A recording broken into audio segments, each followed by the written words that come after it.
Bismillahirrahmanirrahim. Assalamualaikum warahmatullahi wabarakatuh. Pada kesempatan kali ini kita akan membahas tentang permutasi dan kombinasi ya. Lanjutannya materi kemarin. Kalau kemarin kita membahas masalah aturan perkalian dan aturan penjumlahan. Saat ini kita bahas tentang permutasi dan kombinasi. Misalkan untuk pendahuluannya, misal saya mempunyai n orang, saya punya ada n orang. N orang ini duduk di n kursi. Maka berapa banyak cara n orang ini duduk? Biasanya kita pakai apa? Nah, kemarin kita pakai seperti ini ya. Saya misalkan kotaknya ini adalah tempat duduknya. Kita bagi sebanyak n. Untuk menempati kursi pertama, kemungkinannya ada n orang. Ya. Menempati kedua, karena satu orang sudah duduk di sini, maka ini adalah n-1. Di sini adalah n-2. Kenapa? Karena sudah ada dua orang yang di sini. Dan seterusnya, sehingga di sini adalah 1, 2, dan ini adalah 1. Ya.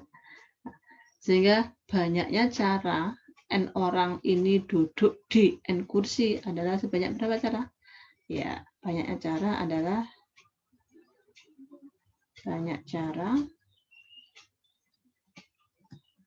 n kali n-1 kali n-2 dan seterusnya sampai 2 kali 1. Ya. Nah, ini kita sebut sebagai dengan n faktorial. Ya, jadi kalau kita ada n pilihan ditempatkan pada n pilihan lagi, maka cara menempatkannya adalah n faktorial seperti itu. Faktorial itu apa? N kali n-1, n-2, n-3 dan seterusnya sampai dengan 1. Nah, sekarang permasalahannya bagaimana jika ada n orang ini duduk pada R kursi, di mana R itu kurang dari sama dengan N. Misal saya punya 5 orang akan duduk pada 3 kursi. Berarti kita buat kotaknya 3 ya, karena 3 kursi. Nah, untuk di posisi ini berapa? 5. Ini 4 orang, di sini ada 3 orang. Sehingga nanti banyaknya cara ada 5 kali 4 kali 3. Berarti kan ini tidak sama dengan 5 faktorial. Kalau tadi n faktorial, tapi ini tidak n faktorial. Kenapa? Karena kursinya tidak sama dengan jumlah orangnya. Nah, terus ini apa? Oh, ini adalah 5 faktorial dibagi dengan 2. Nah, dari saat ini maka muncullah yang namanya permutasi. Ya, permutasi dengan semua unsur berbeda, maka banyaknya permutasi R objek yang dipilih dari N objek, di mana R selalu kurang dari sama dengan N, maka ya permutasi NR adalah N faktorial per N min R faktorial. Kalau tadi itu kita pakai untuk masalah ini berarti kita pakai P 5,3 gitu ya. Jadi 5 faktorial 5 min 3 2 faktorial. Sama ya. Harap diingat ini jangan lupa 0 faktorial itu adalah 1. Ya. Bukan 0 tapi 1. Oke, contoh. Dari 6 orang akan dipilih 3 orang untuk menjadi ketua, bendahara, dan sekretaris. Tentukan banyak cara memilih yang bisa dilakukan. Misal saya punya yang terpilih itu misal saya punya adalah A, B, C. Saya ini sebagai ketuanya. Ini sebagai bendahara. Ini sebagai sekretaris misal. Atau di pilihan lain tetap A, B, C.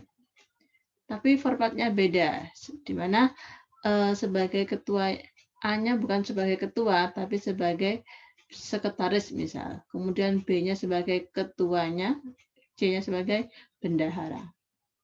Apakah pilihan 1 dengan pilihan 2 ini sama?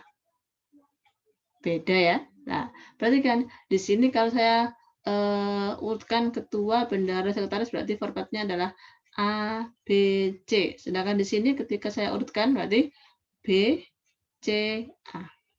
Meskipun komponennya sama, A, B, C, A, B, dan C, tapi A, B, C dengan B, C, A dianggap berbeda. Ya, kenapa? Karena ada faktor urutan. Nah, ketika kita menemui soal seperti itu, maka bisa dipastikan kita memakai rumus permutasi.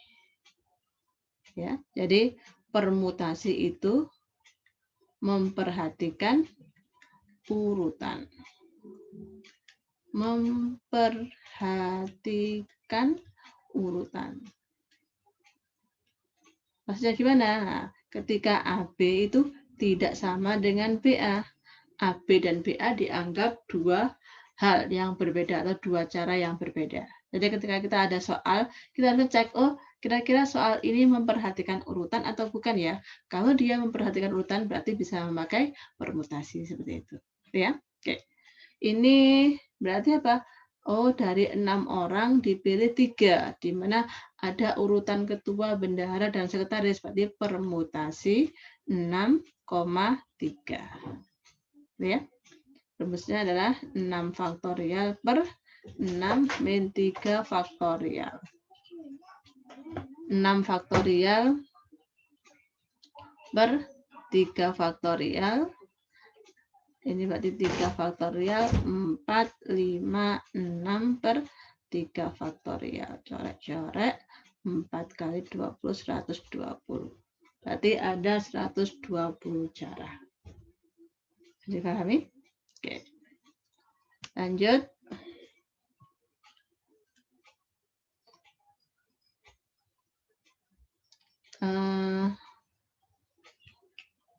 Oke. Sekarang kalau misalkan saya ganti warna ya. Oke. Sekarang dari soal yang kedua, dari 3 lembar kain yang ukurannya sama, hanya warnanya yang berlainan, akan dibentuk sebuah bendera.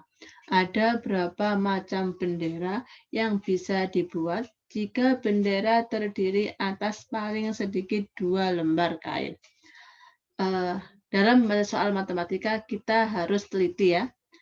Ada kalimat di sini paling sedikit, itu bedakan dengan sedikit atau itu penting ya, jangan diabaikan. Nanti ketika sering sekali ada soal tuh 2 langsung anggap 2. Berarti paling sedikit berarti paling sedikit yang 2, berarti bisa 3, 4 dan seterusnya. Nah, dalam soal ini karena ada 3 lembar kain berarti ya bisa 2 atau 3. Jadi ada 2 kemungkinan ya.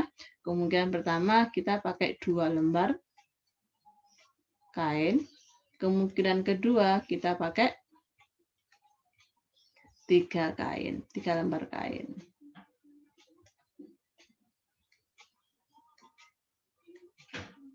Oke, sekarang di kemungkinan pertama 2 lembar kain. Oke, dalam membuat bendera, misalkan yang atas merah dengan yang misalkan merah sama putih ya, yang atas merah, yang bawah putih. Ketika dibalik, apakah dikatakan berbeda? Iya, sehingga kita pakai permutasi gitu ya. Jadi permutasi dari 3 diambil 2.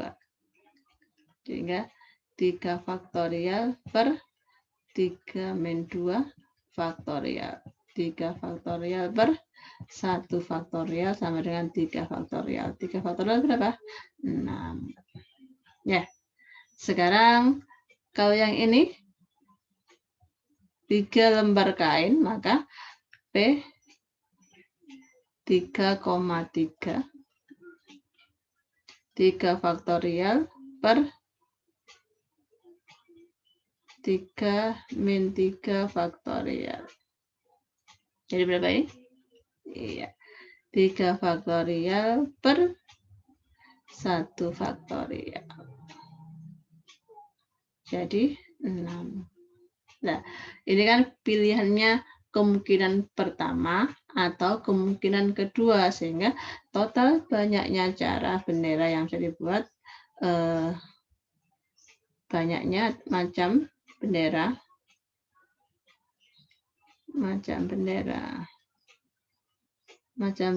yang bisa dibuat adalah berapa? 6 ditambah dengan 6. Jadi ada 12 macam.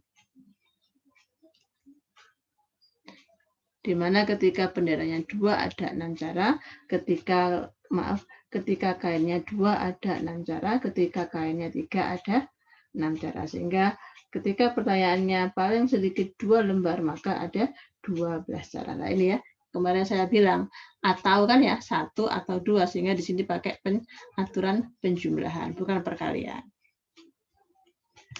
Oke. Sekarang kita ke permutasi siklik.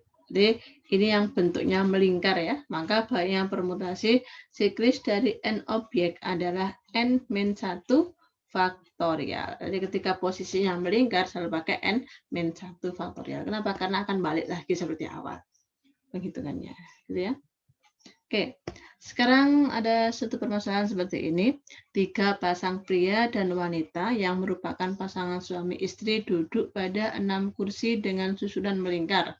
Berapa banyak susunan duduk mereka?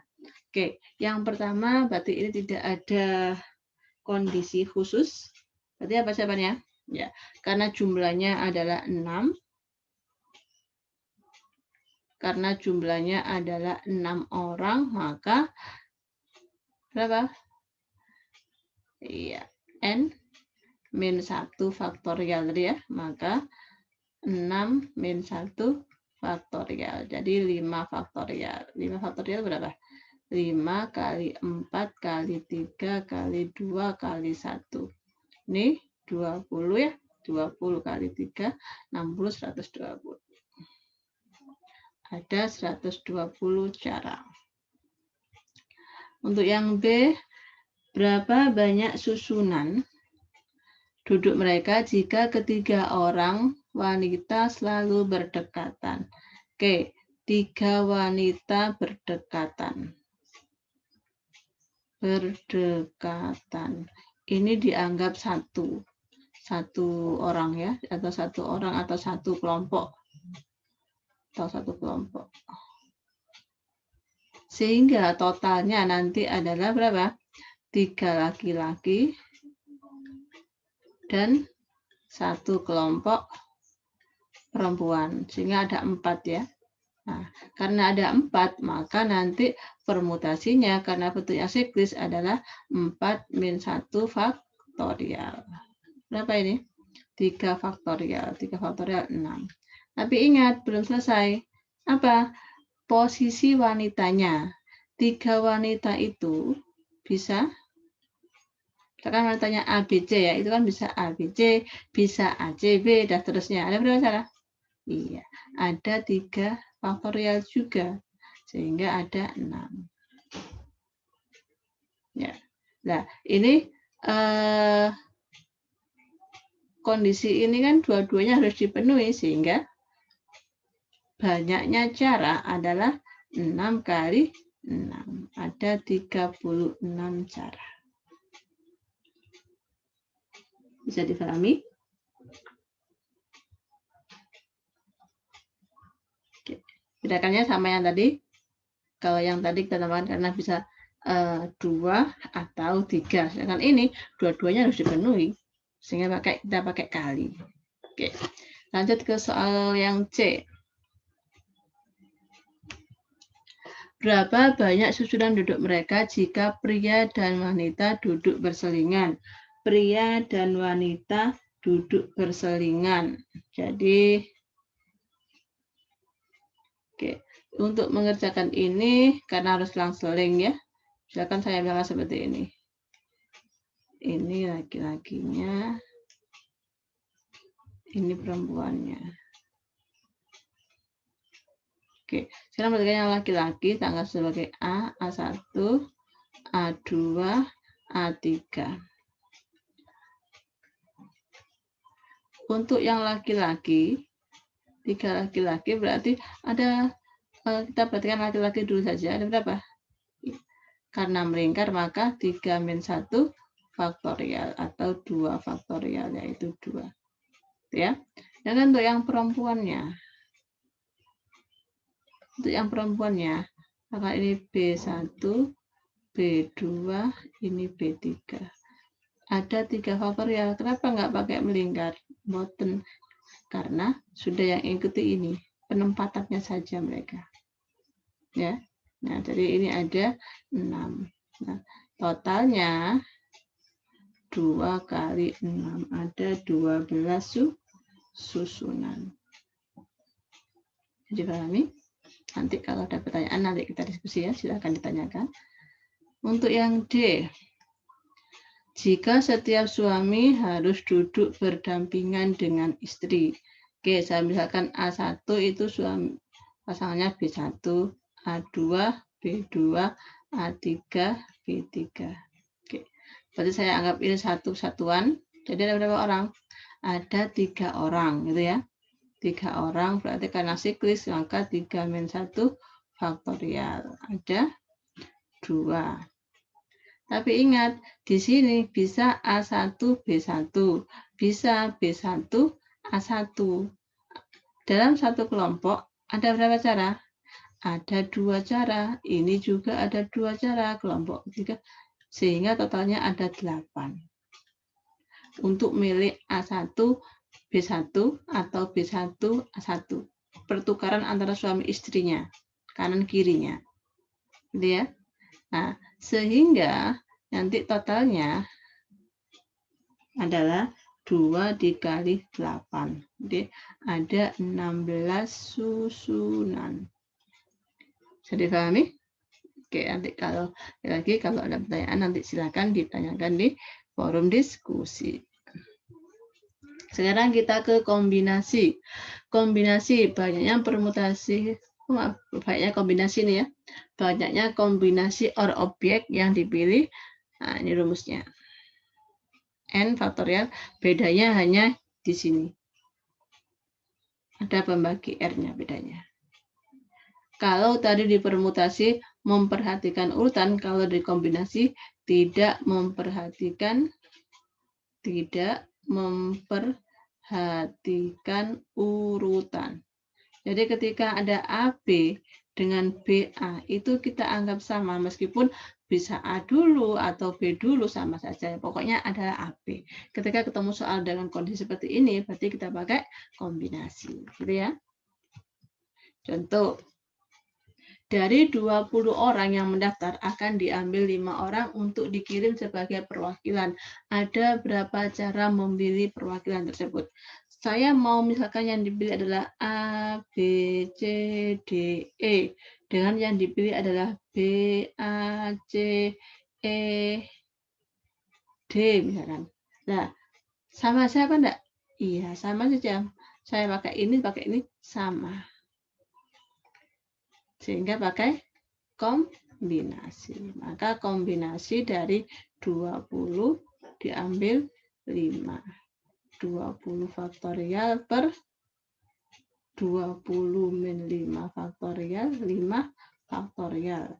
20 faktorial, 15 faktorial, 5 faktorial. Berapa ini?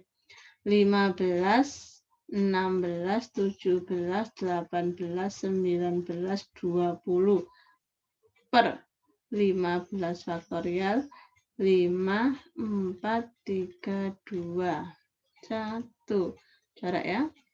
Ini 5 kali 4 itu 20. 3, 6. 3 sama 2 itu 6. 18 bagi 6 dapat 3. Tinggal berapa berarti? 16 dikali 17 dikali 3 dikali 19 ya. 16 kali 17 kali 3 kali 19 sama dengan 15 504. Ada 15.500 cara untuk memilihnya.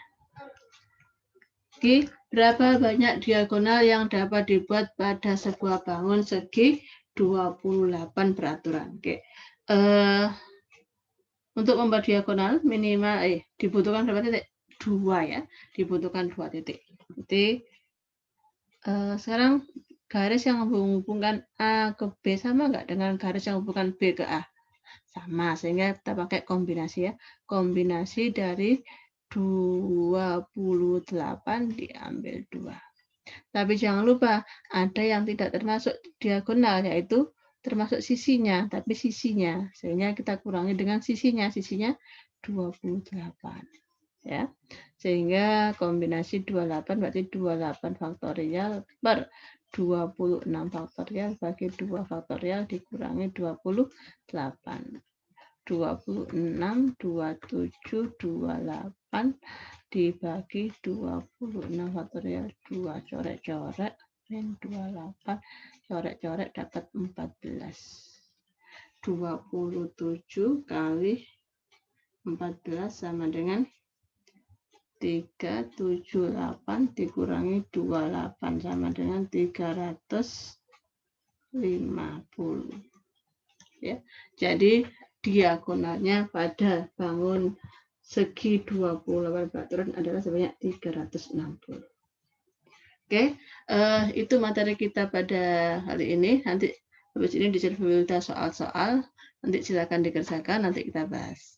Ya, oke, saya akhir dulu. Assalamualaikum warahmatullahi wabarakatuh.